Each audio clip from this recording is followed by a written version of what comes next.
Welcome back to our channel Success to Social Science with Himanshi. Today we have taken up chapter number of civics, that is Panchayati Raj, class 6th. Now moving ahead with the civics chapter. First of all we need to understand कि पंचायती राज है क्या. इससे पहले हमने एक chapter पढ़ा था what is government. उसमें हमने लेवल्स ऑफ गवर्नमेंट करे थे, जिसमें हमारा था national level government, state level government and local level government. So Panchayati Raj is dealing with the local level government. Okay? Local level government her area में अलग अलग होती है. फॉर एग्जाम्पल हमारे पास दो क्लासिफिकेशन होती है, अर्बन एरियाज और rural areas. Classification mainly on the basis of occupation होती है. अर्बन एरियाज में ज़्यादातर लोग की सेकेंडरी और टर्शरी एक्टिविटीज़ में होते हैं, जैसे बिजनेस वगैरह, factories, production, industrial sector, services, doctor, teachers, engineers, ये सब. रूरल एरियाज में ज़्यादातर प्राइमरी एक्टिविटीज़ मतलब प्रोडक्शन से रिलेटेड होते हैं, एग्रीकल्चर, डेयरी फार्मिंग, ये सब. ठीक है. ये लोकल लेवल मतलब जो छोटे लेवल पे, सबसे नीचे लेवल पे जो गवर्नमेंट होती है उससे डील करते हैं. अर्बन एरियाज में जो लोकल लेवल गवर्नमेंट होती है, जिसके बारे में हम आगे के चैप्टर्स में पढ़ेंगे, वो होती है हमारी म्युनिसिपल कॉरपोरेशन. ठीक है. हमारे घरों में से जो कूड़ा इकट्ठा करने आते हैं, या बाहर जो सड़कों की देखभाल करते हैं, या जो पार्क्स वगैरह को लुक आफ्टर करते हैं, they are responsible under the municipal corporation. जो रूरल एरियाज की होती है उसे हम कहते हैं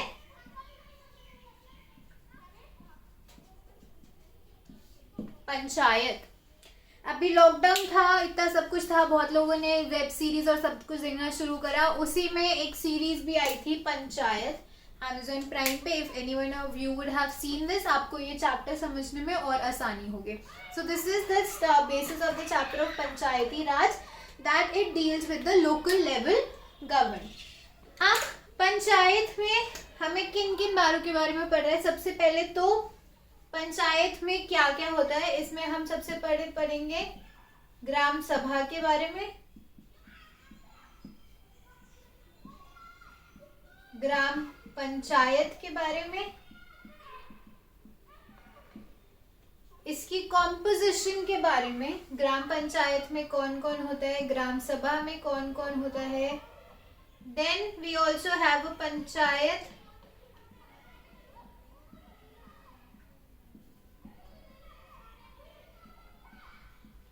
सेक्रेटरी, इन सब के इलेक्शंस, पावर्स एक्सेट्रा. बेसिकली हम इन सब चीजों के बारे में पढ़ने वाले हैं इस particular chapter. So first of all this is what we are going to study about in this chapter of panchayati raj, which will only be dealing with the local level government, that is the rural government. सबसे पहले हमें देखना है कि पंचायती राज का सबसे पहला जो पार्ट है, जो सबसे मोस्ट इंपॉर्टेंट है, that is the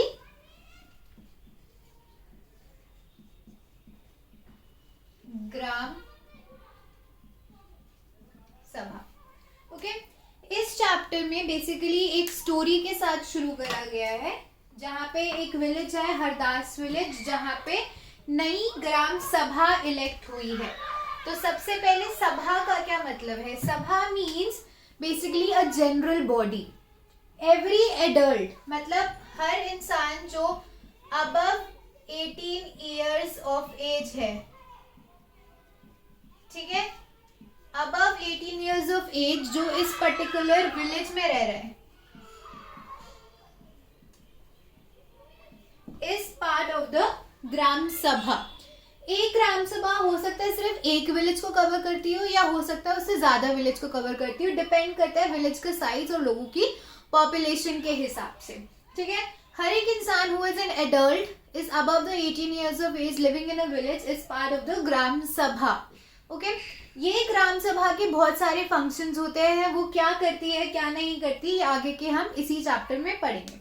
but the most first definition is every adult, that is every person above the 18 years of age living in the village is the part of the gram sabha. Okay, ग्राम सभा की regular meetings होती है।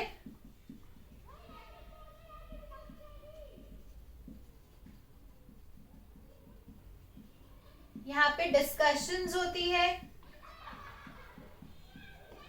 यहाँ पे debates होती है और यहाँ पे डिसीजंस लिए जाते हैं।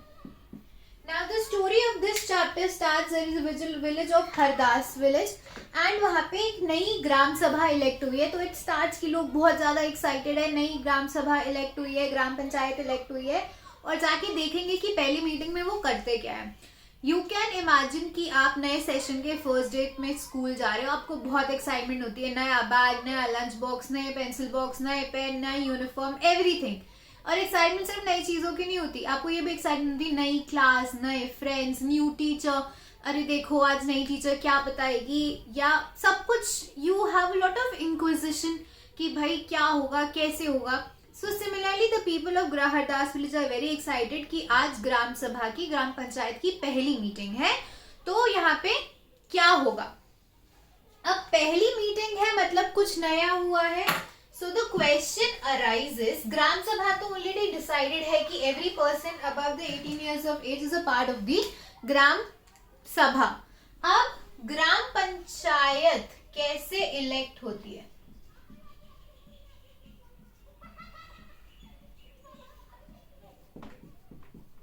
सबसे पहले ग्राम पंचायत होती है, this is basically the elected body जो कि लोकल लेवल पे काम करती है। अब मैंने खुद ही बता दिया, it is the elected body. Elected है तो मतलब इंडिया में कोई भी इलेक्शंस हो, कहीं के भी इलेक्शंस हो, local level, MCD, panchayat, state, centre, anywhere, it is held every 5 years because this is the tenure, the term of government in India of 5 years। तो हर 5 साल में इलेक्शंस होते हैं, चाहे वो ग्राम पंचायत हो, चाहे वो म्युनिसिपल कॉर्पोरेशन हो, चाहे वो स्टेट लेवल गवर्नमेंट हो या चाहे वो नेशनल लेवल गवर्नमेंट हो, उन्हें दोबारा री इलेक्ट होके आना पड़ता है। तो अब ग्राम पंचायत के इलेक्शंस क्या होते हैं, पूरे विलेज को हम डिवाइड करते हैं वार्ड्स में।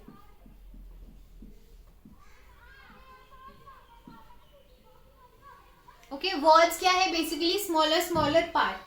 फॉर एग्जाम्पल ये मेरा पूरा विलेज है, अब मैंने इस विलेज को 4 पार्ट्स में डिवाइड कर दिया।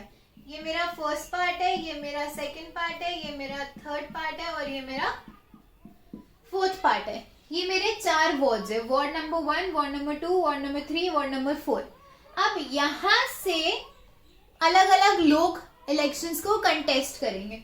फॉर एग्जाम्पल यहाँ पे ए ने करा, बी ने करा, सी ने करा, यहाँ पे एक्स वाई जेड, यहाँ पे सिर्फ एम एन ने करा और यहाँ पे लिख लेते हैं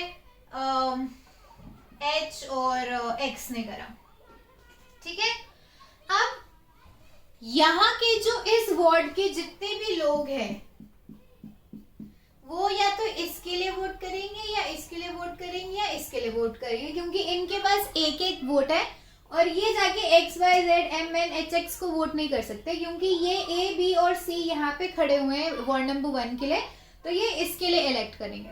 ठीक है, अब इस वोट में अप्रोक्सीमेटली 50 लोग थे, इसको मिले 10 वोट, इसको मिले 10 वोट और इसको मिले 30 वोट। सो यहाँ से हमारा बी हो गया ward member. Okay, then from ward number 2 यहाँ पे थे हमारे अगेन 50 वोट्स अप्रोक्सीमेटली, इसको मिले 5 वोट्स, इसको मिले 10 वोट्स, 15 वोट्स, बाकी के 35 वोट्स मिले वाई को, तो यहाँ से हमारा वाई इलेक्ट हो गया। अब यहाँ पे थे हमारे पास 30 वोट्स, तो इसको मिले 25 वोट्स, इसको मिले 5 वोट्स, तो यहाँ से हमारा एम इलेक्ट हो गया। एच और एक्स, इसमें से एच सेलेक्ट हो गया।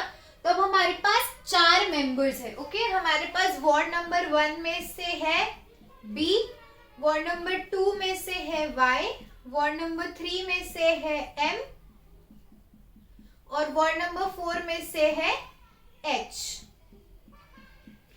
तो अब ये जो हमारे मेंबर्स है ये हमारे वार्ड मेंबर्स है, इलेक्टेड रिप्रेजेंटेटिव्स है फ्रॉम द विलेज, एंड इन्हें हम पंच भी कह सकते हैं, इन्हें हम वार्ड मेंबर्स भी कह सकते हैं, एनीथिंग। सो ये लोग मिलके ही बनते हैं ग्राम पंचायत।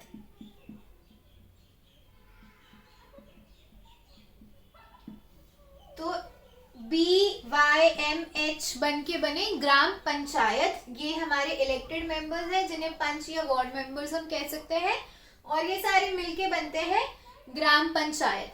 अब इनमें से उन्होंने कहा कि हम में से सबसे ज्यादा डिजर्विंग कौन है या हम में से सबसे ज्यादा बड़ा कौन है, तो उन्होंने लेटर से बोला कि एम सबसे ज्यादा डिजर्विंग है। ग्राम सभा की मीटिंग में, ग्राम पंचायत की मीटिंग में उन्होंने कहा एम सबसे ज्यादा डिजर्विंग है, तो एम को उन्होंने बना दिया इनका head, which is called as the panchayat president, या हम हिंदी में इसे कह सकते हैं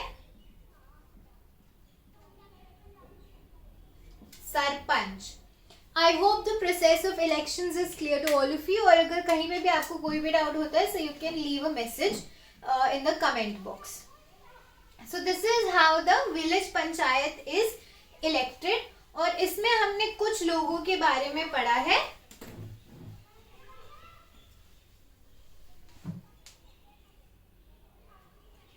सबसे पहले हमने पढ़ा पंच के बारे में, जिन्हें हम कह सकते हैं वार्ड मेंबर्स, और हमने पढ़ा सरपंच के बारे में, या जिसे हम कह सकते हैं पंचायत प्रेसिडेंट। ओके, इनके अलावा एक तीसरा मेंबर भी होता है जिसे हम कहते हैं पंचायत सेक्रेटरी।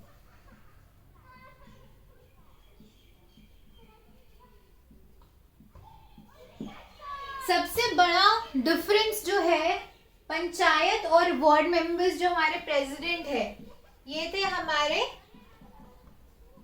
इलेक्टेड, मतलब इन्हें लोगों ने वोट करके लाया। इनके लिए हमारे पास कोई क्वालिफिकेशन कुछ नहीं चाहिए। Maybe they can be illiterate और anything and they can become a ward member और a sarpanch, but secretary is appointed.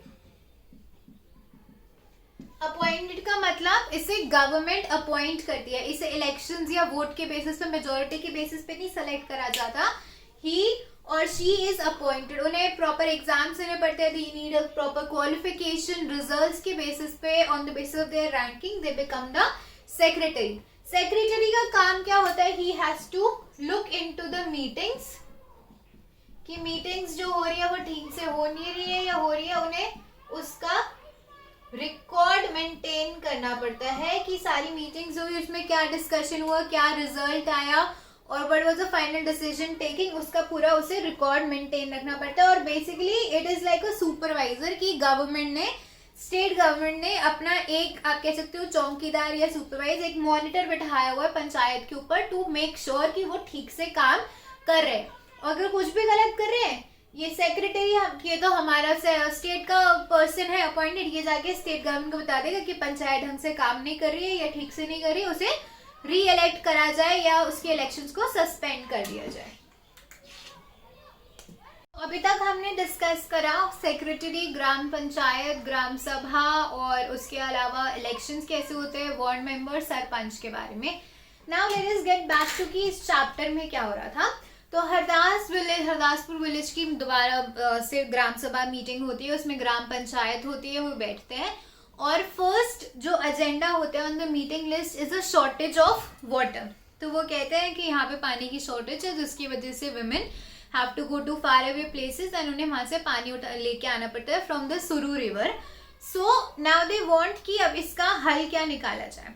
तो वो कहते हैं कि जो भी हमारे पास फंड्स हैं उससे काम करते हैं कि हम जो हमारे वेल्स है और जो हैंडपम्प्स है उन्हें क्लीन कर देते हैं और गहरा खोद देते हैं।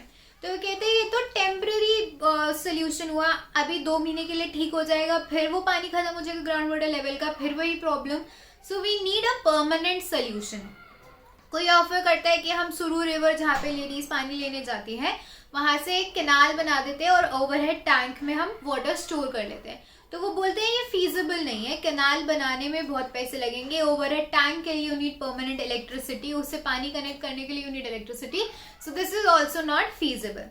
तो तभी एक और पर्सन वहाँ पे बोलता है that I had gone to my brother's village in Maharashtra and वहाँ पे उन्होंने नई टेक्निक बनी थी that was called as a watershed development, और उसके चलते उन्होंने ड्रिप इरिगेशन और बहुत सारी चीजें लगाई थी और जिसका फंड्स जो था सारा दिया गया था बाय द गवर्नमेंट इटसेल्फ। तो सबको ये डिसीजन जो है अच्छा लगता है कि एक ये अच्छी सजेशन है एंड द ग्राम पंचायत से that okay we will look into this, इसके बारे में हमें और पता करने की जरूरत है। सो फर्स्ट एजेंडा खत्म हो जाता है वहीं पे, वहाँ पे डिस्कशंस होती है, वहाँ पे सजेशंस आती है। सबसे पहले वहाँ पे क्या हुआ, वहाँ पे डिस्कशन आया, सजेशंस आई,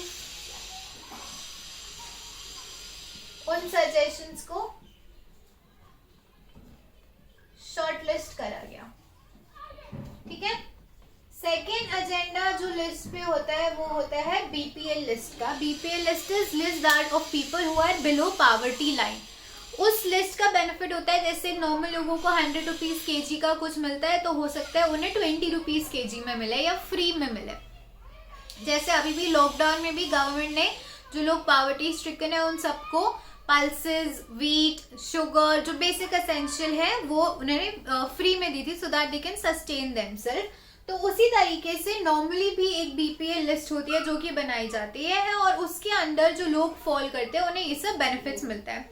तो ऑब्वियसली काफ़ी लोग चाहेंगे कि वो बीपीएल लिस्ट के अंदर आए ताकि उन्हें ये सारे जो बेनिफिट्स हैं वो मिल सके। तो अब बीपीएल लिस्ट पढ़नी शुरू करी जाती है तो उसी में जो लोग हैं वो रियलाइज करते हैं, जैसे ही नाम पढ़ा जाता है villages start to take the names of the villages, they realize कि कुछ तो प्रॉब्लम है यहाँ पे। उसमें कुछ लोग हैं, उसमें कई लोगों के नाम लिए, जैसे फॉर एग्जाम्पल तिजिया का नाम लिया जाता है। उसमें बोला जाता है कि इसके पास तो पैसे हैं, इसने तो अभी एक नया कलर टेलीविजन लिया है और इसके बेटे ने तो अभी इसे एक नई बाइक भेजी है, तो he how can he be under the poverty line. अब जिसके पास जो पॉवर्टी स्ट्रिकन है, जिसके पास पैसे नहीं है, तो वो तो अपनी बेसिक नेसेसिटीज पूरे करने में पहले पैसे लगाएंगे। उसके पास दाल चावल रोटी सब्जी है या नहीं, वो नया कलर टेलीविजन या बाइक थोड़ी खरीदेगा। दूसरी तरफ एक और का नाम लिया जाता है जिसके पास बहुत सारे खेत और सब कुछ होते हैं, विच दे से कि अगेन कि ये कैसे हो गया कि उसका नाम भी लिया जा रहा है। I am just skipping the name, Aamir Chand, Birju और अमीर चंद। उसका नाम कैसे, बिरजू का नाम क्यों लिया जा रहा है, उसके पास तो बहुत सारा लैंड है। तो लोग कहते हैं कि भाई बिरजू का जो अंकल है, हिज फ्रेंड इज अमीर Chand and Amir Chand is a very powerful and rich landlord, तो उसने इसका नाम इस लिस्ट में डलवा दिया है। और उन्हें ये भी पता होता है कि अमीर चंद के लोग जो है वहाँ पे बैठ के उन पे नजर रखे हुए, अगर किसी ने भी कुछ भी बोला तो वो पंचायत होने के बाद जैसे लोग कहते हैं ना कि मैं तुझे बाहर में देख लूंगा, ये कर दूंगा, सो उसी तरह से उन्हें पता है कि अगर उन्होंने कुछ भी बोला तो अमीर चंद के जो लोग हैं फिर उन्हें प्रॉब्लम्स क्रिएट करेंगे। बट जो सरपंच होता है, जो सेक्रेटरी होता है, वो नोटिस कर लेते हैं कि कुछ तो प्रॉब्लम चल रही है एंड दे आस्क कि भाई प्रॉब्लम क्या है।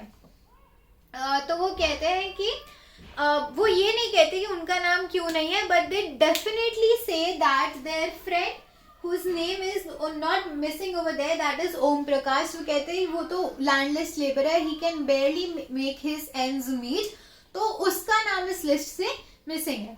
तो सरपंच पूछता है उस पर्सन से जिसने ये बीपीएल की लिस्ट बनाई है कि भाई क्या हुआ, इसका नाम क्यों नहीं है ओम प्रकाश का इस लिस्ट में। तो वो कहते हैं दैट मे बी जब मैं इसके घर गया हूँगा या गई होंगी तो ही वुड हैव, उसका घर लॉक्ड था and he may be have gone for looking for a job for some work and इस वजह से उसका नाम रह गया। तो पंचायत उसे ऑर्डर करता है कि आप जाओ एंड दोबारा चेक करो and if he meets the requirement please enter his name in the BPL list. तो सेकंड कंडीशन में क्या हुआ कि पंचायत ने देखा कि एक गलत काम हो रहा है, दैट अ पर्सन जिसका नाम बीपीएल लिस्ट में होना चाहिए, ग्राम सभा ने देखा कि उसका लिस्ट में नाम होना चाहिए बट वो नहीं है। So what did they do, discussion हुई and they stopped panchayat from taking wrong decisions.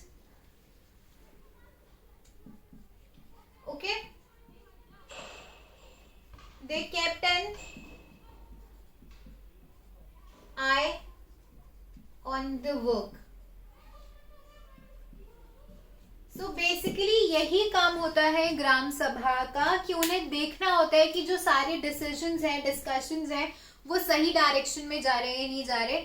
जो हमारे इलेक्टेड रिप्रेजेंटेटिव्स है कहीं वो पावर का, मनी का, रिसोर्सेज का मिसयूज तो नहीं कर रहे, कहीं वो गलत डिसीजन तो नहीं ले रहे. They need to keep an eye on the working of the gram panchayat, and if they are going wrong anywhere, they need to be corrected. So this is basically the work of the gram panchayat, and with this they get over with the meeting of the gram sabha. Now let us specifically look into the working of the gram panchayat.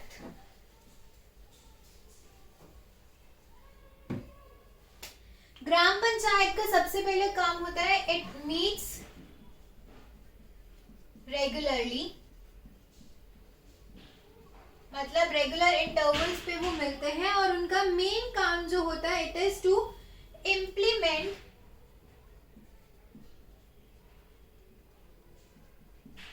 Developmental programmes.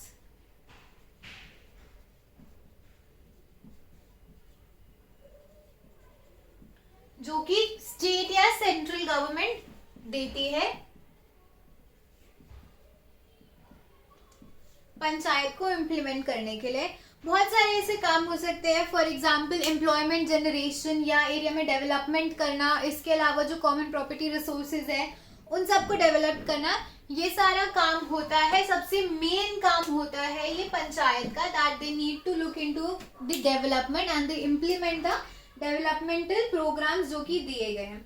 और ये सारा काम जो होता है it has to B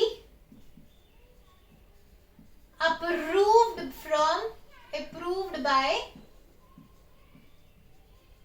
ग्राम सभा.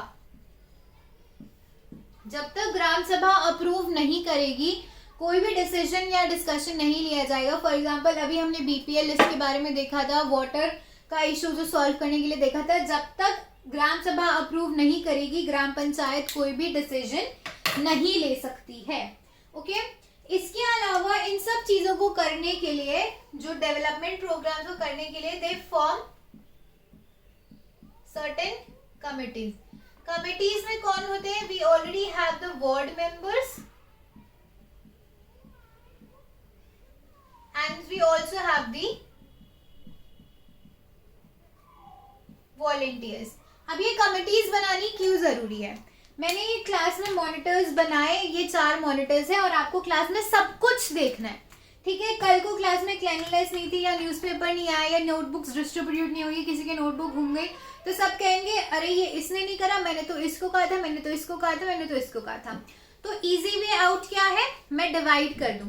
Cleanliness आपने देखा है, यूनिफॉर्म चेक आपने करनी है, डायरी आपने चेक करनी है, आप डिसिप्लिन एक ने देखना है और नोटबुक सब कुछ डिस्ट्रीब्यूट करना इसका काम है. ताकि कहीं भी प्रॉब्लम आए, I can pick up the particular person and say कि ये आपकी ड्यूटी थी, आपने क्यों नहीं करा. सिमिलरली एक विलेज में भी बहुत सारे काम हो सकते हैं. ट्रांसपोर्टेशन है, एग्रीकल्चर है, वाटर है, फर्टिलाइजर्स है, सिक्योरिटी है, डेवलपमेंटल प्रोग्राम्स है, स्कूल बनाना है, हेल्थ सेक्टर है. तो उसके लिए क्या करते हैं, वार्ड मेंबर्स एक एक सेक्शन ले लेते हैं. गवर्नमेंट में भी होता है. फॉर एग्जांपल अगर हम म्यूनिसिपल कॉर्पोरेशंस की बात करें, अगर हमें इलेक्ट्रिसिटी का प्रॉब्लम है तो हम सीधा इलेक्ट्रिसिटी पावर डिपार्टमेंट में करते हैं. पानी का प्रॉब्लम है हम दिल्ली जल बोर्ड में कॉल करते हैं. हम ऐसे तो नहीं म्यूनिसिपल कॉर्पोरेशन के ऑफिस में जाके बैठ जाएंगे, हम उस पर्टिकुलर सेक्शन को, उस पर्टिकुलर ऑफिस को जाके अप्रोच करते हैं कि हमें ये प्रॉब्लम है, प्लीज सॉल्व माय प्रॉब्लम. तो उसी तरीके से रूरल एरियाज में भी कमिटीज बनाई जाती है जिसमें 1 या 2 वार्ड मेंबर्स होते हैं और उसके साथ ग्राम सभा के मेंबर्स, जिन्हें हम वॉलेंटियर्स कह सकते हैं, वो भी आते हैं. Okay, I hope this much is clear to all of you. And they perform the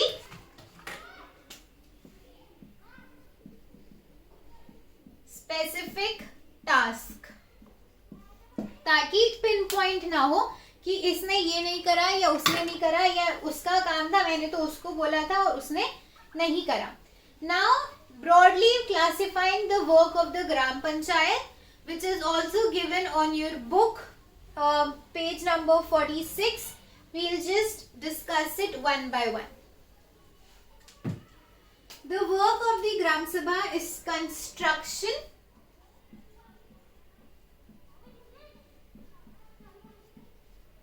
मतलब to build plus maintain. Maintain करना भी बहुत जरूरी है. मैंने पार्क तो बना दिया, मैंने झूले तो लगा दिए, बट उसको मेंटेन कौन करेगा? So construction as well as maintenance of किसका हो सकता है? Water resources. हमारा इन एरियाज में हमारे पास एग्रीकल्चरल बिल्डिंग्स भी आते हैं, स्कूल्स हो गए, हॉस्पिटल्स. बेसिकली हम इन्हें सम अप कर सकते हैं कॉमन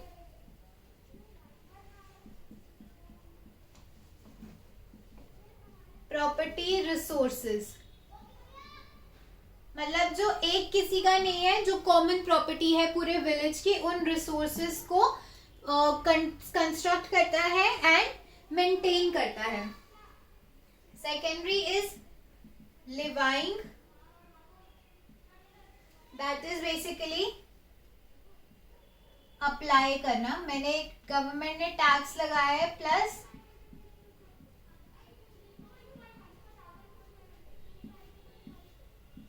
कलेक्टिंग टैक्सेस. गवर्नमेंट ने जो टैक्सेस लगाए हैं उन्हें अप्लाई करना और उन्हें कलेक्ट करना भी पंचायती राज मतलब ग्राम पंचायत का काम होता है. गवर्नमेंट ने बोला है क्रॉप पे इतने पैसे लगेंगे, फर्टिलाइजर पे इतना टैक्स लगेगा, लैंड पे इतना टैक्स है, तो उसे अप्लाई करना, इम्प्लीमेंट करना प्लस टैक्सेस को कलेक्ट करना is a work of the gram panchayat. Thirdly executing government schemes.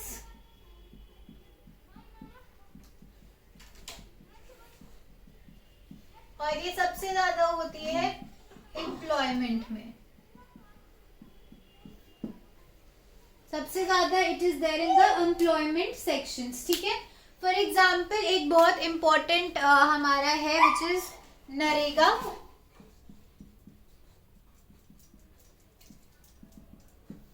It was earlier Manrega, but the M has been removed, so it is now Narega, National Rural Employment Guarantee Act. So it is the Narega. National मतलब all throughout the nation. Rural areas में है employment guarantee act, जिसके under ये ensure करा जाता है कि rural areas में जो भी लोग हैं जो एम्प्लॉयमेंट चाहते हैं उन्हें या तो 100 डेज ऑफ एम्प्लॉयमेंट मिले या नहीं तो उसके इक्विवेलेंट वेजेस मिले जाए जो लोग विलिंग है काम करने के. ठीक है. तो ऐसी ही और भी बहुत सारी स्कीम्स हैं जिनको इम्प्लीमेंट करना मतलब एग्जीक्यूट करना काम होता है of the gram panchayat. Because यही एक बहुत बड़ा रीजन है कि हमारे third tier of the government start करी गई थी, जो कि हमेशा से नहीं थी. It was done under 22nd amendment, जिसके अंडर हमारा third tier of the government act करा गया. क्योंकि इंडिया में पॉलिसीज तो बहुत बनती थी बट उनका इम्प्लीमेंटेशन वाज द प्रॉब्लम. क्योंकि हमारी जो पॉपुलेशन है, हमारी स्टेट्स के जो साइज है वो कई कंट्रीज के बराबर है, तो ऑन पेपर तो बहुत सारी चीजें होती थी बट उन्हें अप्लाई नहीं किया जाता था. इसीलिए एक third local level government start करी गई ताकि ग्रास रूट लेवल्स पे जाके हम ये सारी चीजें इम्प्लीमेंट करा जाए. तो पॉलिसीज को इम्प्लीमेंट करना सबसे बड़ा काम है of this Panchayati Raj level. Now funds कहाँ से आते हैं, पैसे कहाँ से मिलते हैं इन सब चीजों को करने के लिए. ठीक है. सबसे पहले ऑब्वियसली जो वो टैक्सेस कलेक्ट करते हैं, कहाँ से? हाउसेस से, मार्केट से. Second, they have the funds जो उन्हें रिसीव होते हैं बाय द गवर्नमेंट.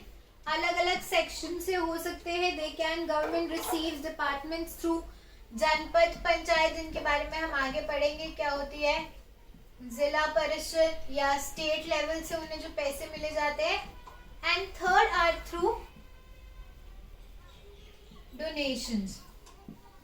डोनेशंस भी अगेन ज्यादातर कॉमन प्रॉपर्टी रिसोर्सेज के लिए दी जाती है।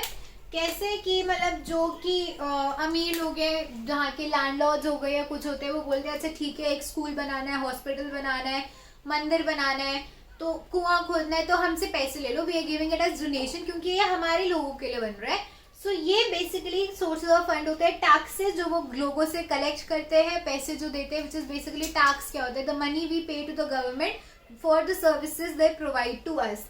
फंड्स जो उन्हें पैसे मिलते हैं by the different levels of the government, चाहे वो जनपद पंचायत हो, जिला पंचायत हो या स्टेट लेवल गवर्नमेंट्स हो, और lastly from the donations that is received from the various people who are living in the village for the common property resources. Okay, now moving ahead with the chapter. अब हमने decide कर लिया, discuss करा कि उनके पास sources कहाँ से आते हैं, पैसे कहाँ से आते हैं, उनका काम क्या होता है। Now going back to the Hardas village panchayat, gram sabha की मीटिंग खत्म हो गई, सब हो गया, अब क्या बस खत्म। जैसे आपको टीचर ने एक होमवर्क दिया होता है कि अगली क्लास में ये करके आना, तो अब नेक्स्ट क्लास से पहले उसको खत्म करके रखते हो कि भाई अगली बार मैं जाऊंगा तो टीचर मुझसे पूछेगी तुमने वो करा है या नहीं करा। Similarly gram panchayat has to be ready for the next gram sabha meeting, कि अपने जो पेंडिंग छोड़ा था about the discussion of the solution of the water shortage of the river, तो उसका क्या। सो आफ्टर द ग्राम सभा, ग्राम पंचायत की मीटिंग तो होती ही है, पंचायत मिलता है प्लस दी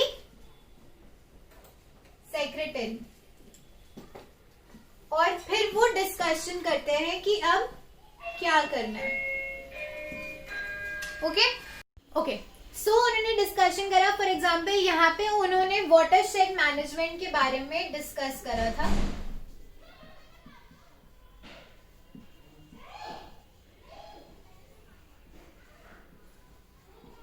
ठीक है, तो वो कहते हैं इसके बारे में तो हमें बीडीओ और सबसे पता करना पड़ेगा। BDO is the block development officer, उससे पता करना पड़ेगा हमें।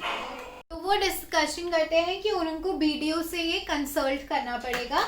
बट बिफोर दैट वो कहते हैं कि हमारे पास जो भी फंड्स हैं अभी तक, जो हमारे पास गवर्नमेंट के फंड्स हैं, उन्हें हम यूज करते हैं for the temporary purpose. And अभी हम जो 2 वेल्स हैं और एक ट्यूबवेल है और जो हमारा हैंड पंप्स है, उसे फॉर द टेम्पररी बीइंग साफ करते हैं और उसे और खोदते हैं।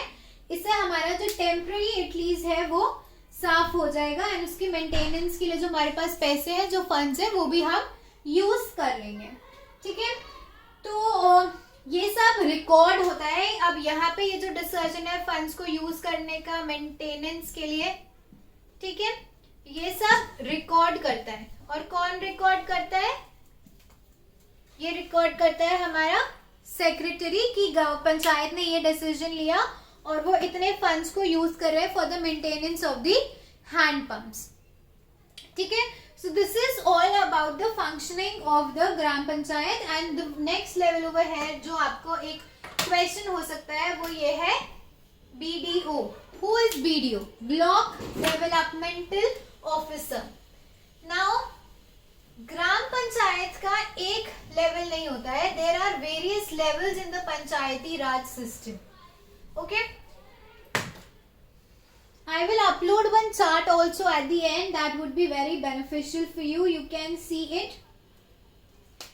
हमारे villages के बाद भी we have different levels. So at the top we have the district panchayat,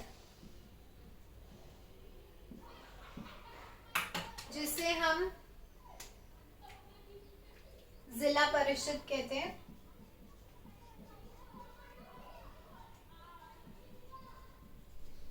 Under each district panchayat there are a set of block level panchayat. Okay, so this is the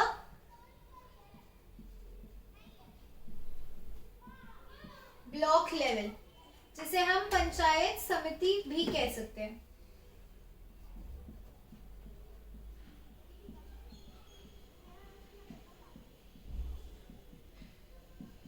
panchayat समिति या हम जनपद पंचायत।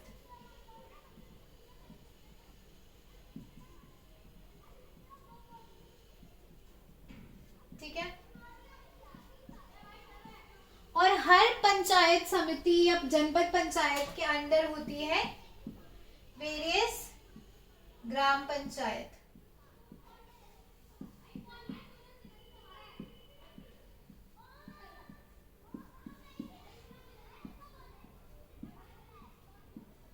ठीक है। और हर पंचायत समिति ऑलमोस्ट लाइक 1000 लोगों को केटर करती है। इसके अंदर 1000 लोग आ गए, इसके अंदर 1000 लोग हो गए, 1000 approximately. Now why do we need to have this classification?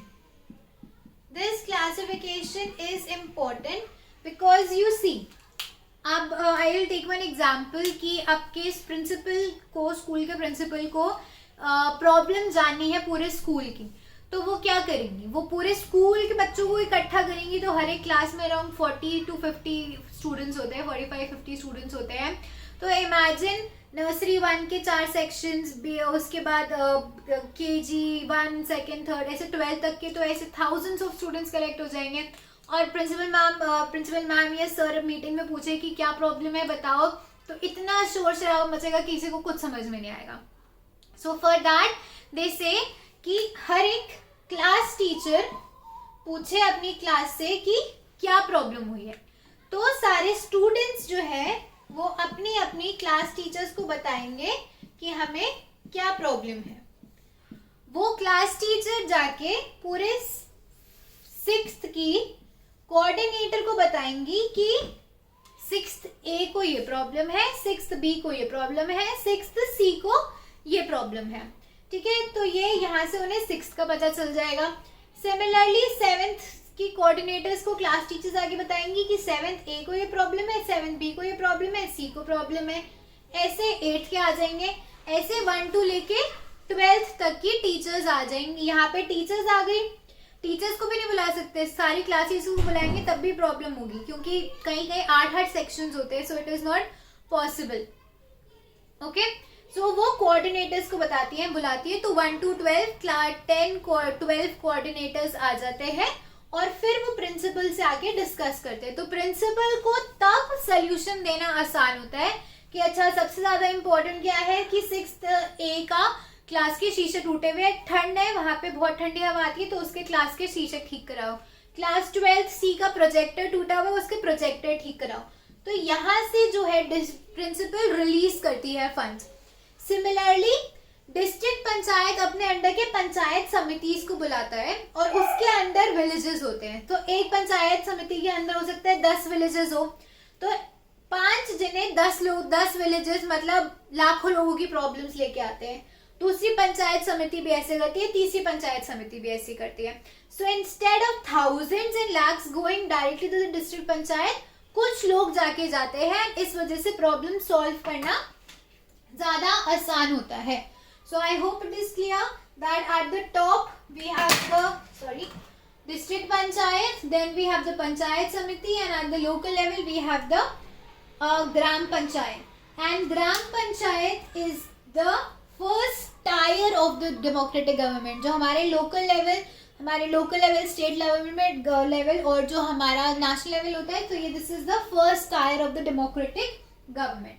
ठीक है, जितने भी मनी रिलेटेड जो भी हमारे फंड्स रिलीज होते हैं वो डिस्ट्रिक्ट पंचायत से रिलीज होते हैं और यहाँ से वो आगे के सब में केटर होते हैं। हर एक स्टेट अपना डिसीजन लेती है कि किस तरीके से किनको क्या फंड्स देने हैं, क्या टैक्सेस पंचायत समिति कलेक्ट करेगी, क्या टैक्सेस ग्राम पंचायत कलेक्ट करेगी और क्या टैक्सेस डिस्ट्रिक्ट पंचायत कलेक्ट करेगी।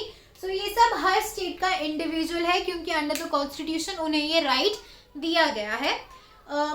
With this we have completed the chapter of Panchayati Raj. We started with what is Panchayati Raj, उसके members, ग्राम सभा, ग्राम panchayat, elections, ward members, then पंच क्या होता है, secretary, it functions, its power and everything. And in the last we have discussed about this particular topic of the tier of the system of the Panchayati Raj institution. I again say, if you have any doubts, anything you need separate notes or anything that you want, any doubts कुछ भी है, you can leave it in the comment section and I'll clear your doubt over there. Or you even have the email ID. If you have any other doubt, You can leave it over there and you will get the clear instruction or your answers over there. Thank you for watching, and do share, like and subscribe, and keep watching this space for better and more videos for social science class 6. Thank you.